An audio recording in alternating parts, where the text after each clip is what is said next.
بسم الله الرحمن الرحيم والفجر وليال عشر والشفع والوتر والليل إذا يسر هل في ذلك قسم لذي حجر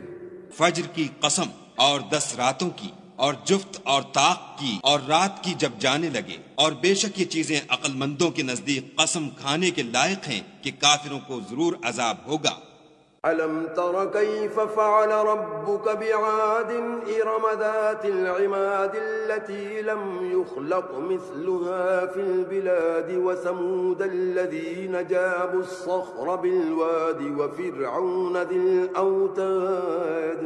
کیا تم نے نہیں دیکھا کہ تمہارے پروردگار نے عاد کے ساتھ کیا کیا جو ارم کہلاتے تھے اتنے دراز قد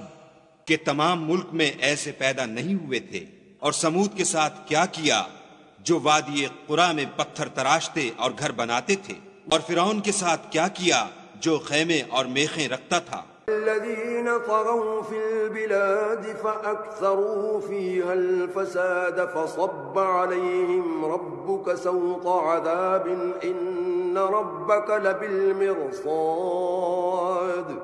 یہ لوگ ملکوں میں سرکش ہو رہے تھے اور ان میں بہت سی خرابیاں کرتے تھے، تو تمہارے پروردگار نے ان پر عذاب کا کوڑا نازل کیا، بے شک تمہارا پروردگار طاق میں